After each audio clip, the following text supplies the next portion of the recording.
पृथ्वी का गुरुत्वाकर्षण खिंचाव कितना मजबूत है? आप इस प्रश्न का उत्तर कूदने की कोशिश करके दे सकते हैं, लेकिन क्या आप कूदकर अंतरिक्ष में जा सकते हैं? नहीं, आप नहीं जा सकते। क्या आप अंतरिक्ष में गेंद फेंक सकते हैं? इसके आसपास भी नहीं।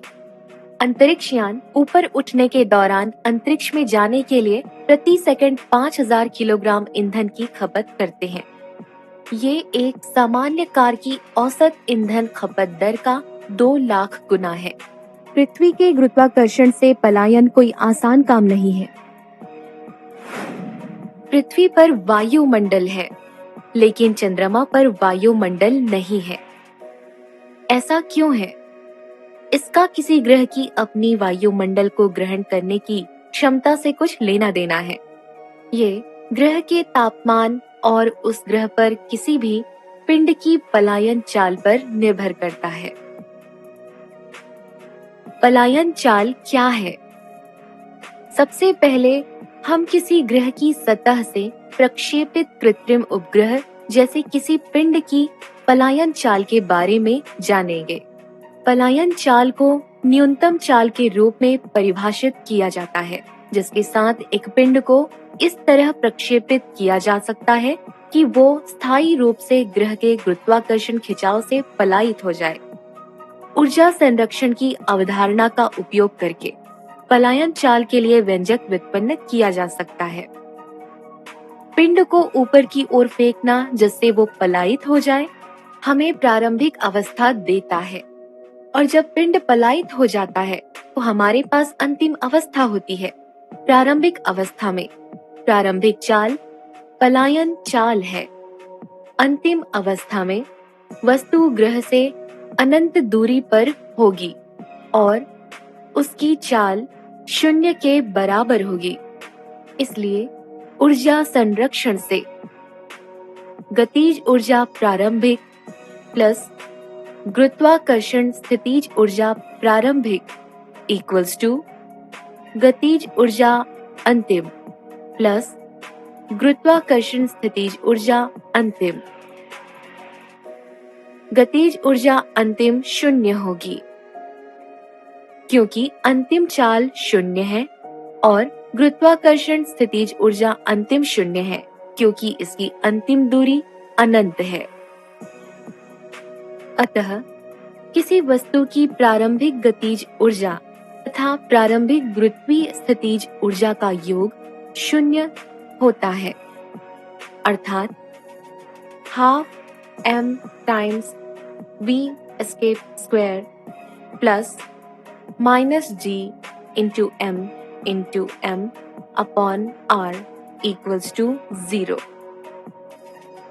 समीकरण को पुनर्व्यवस्थित करने पर हम प्राप्त करते हैं v escape equals to the square root of 2gm upon r equals to the square root of 2gm upon r plus h।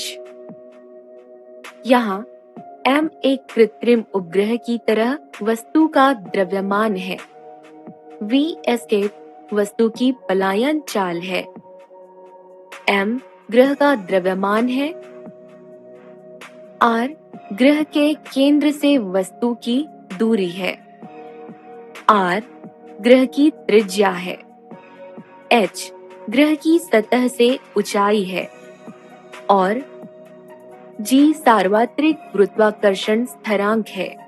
g equals to 6.67 into 10⁻⁻11 m cube kg⁻⁻1 s⁻⁻2। इस समीकरण में वायुमंडलीय घर्षण या वायुकर्षण को नहीं लिया जाता है। आइए हम पृथ्वी की सतह पर पलायन की चाल ज्ञात करें। यहाँ h इक्वल्स टू 0।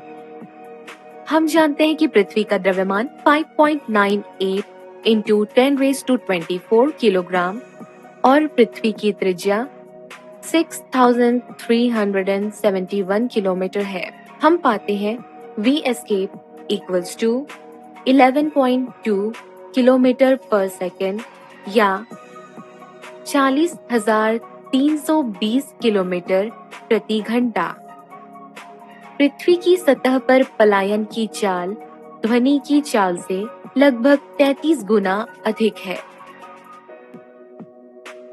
आइए अब हम पृथ्वी की सतह से 2000 किलोमीटर की ऊंचाई पर पलायन चाल ज्ञात करें।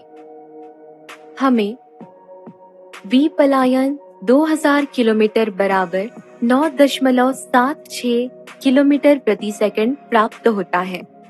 इसी तरह 9000 किलोमीटर की ऊंचाई पर किसी पिंड की पलायन चाल की गणना से 7.2 किलोमीटर प्रति सेकंड का मान प्राप्त होता है।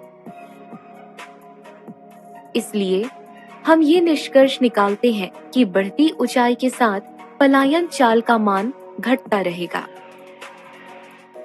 साथ ही इसी सूत्र का उपयोग करके हम चंद्रमा की सतह पर पलायन चाल की गणना कर सकते हैं, जिसका द्रव्यमान 7.35 गुणा 10⁻22 किलोग्राम और त्रिज्या 1737 किलोमीटर है।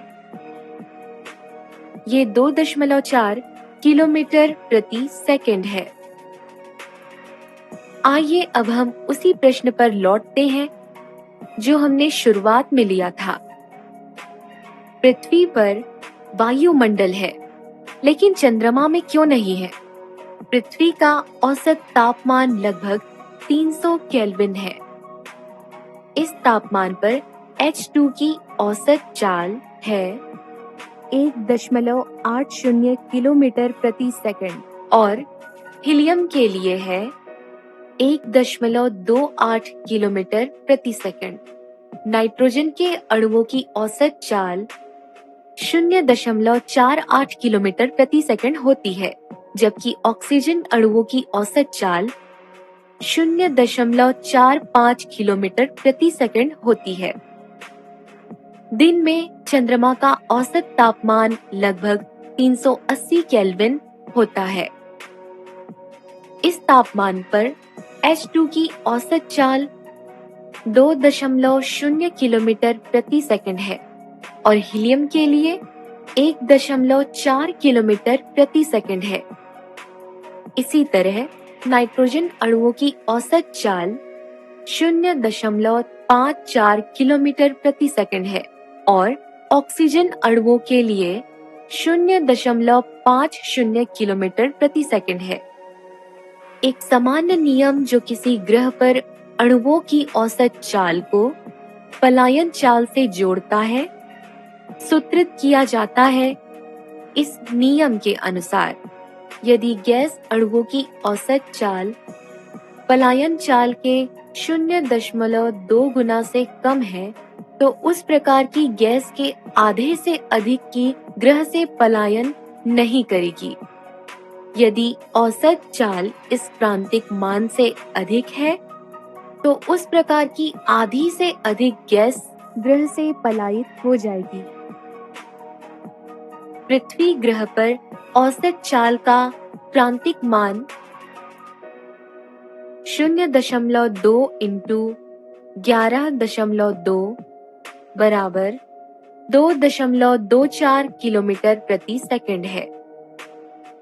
पृथ्वी की सतह पर H2, He, N2 और O2 की औसत चाल इस क्रांतिक मान से कम है, तो ये सभी गैसें पृथ्वी से पलायन नहीं कर पाएंगी। इसके विपरीत पृथ्वी चंद्रमा पर औसत चाल का क्रांतिक मान 0.2 गुणा 2.4 बराबर 0.48 किलोमीटर प्रति सेकंड के बराबर है। H2, He, N2 और O2 की औसत चाल क्रांतिक मान से अधिक है, तो ये सभी गैसें पलायन कर जाएंगी। इसलिए चंद्रमा पर वायुमंडल नहीं है। सारांश: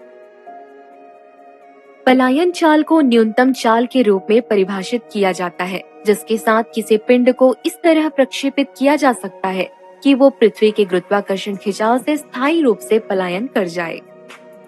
पृथ्वी की सतह पर पलायन चाल 11.2 किलोमीटर प्रति सेकंड, जो ध्वनि की चाल से लगभग 33 गुना अधिक है। यदि गैस के अणुओं की औसत चाल पलायन चाल के 0.2 गुना से अधिक है, तो उस प्रकार की आधे से अधिक गैसें ग्रह से पलायन कर जाएंगी। इसलिए पृथ्वी के चंद्रमा पर वायुमंडल नहीं है। क्या आप उत्सुक नहीं है कि हमने इतने सारे कृत्रिम उपग्रहों को अंतरिक्ष में क्यों रखा? वे सब वहां क्या करते हैं?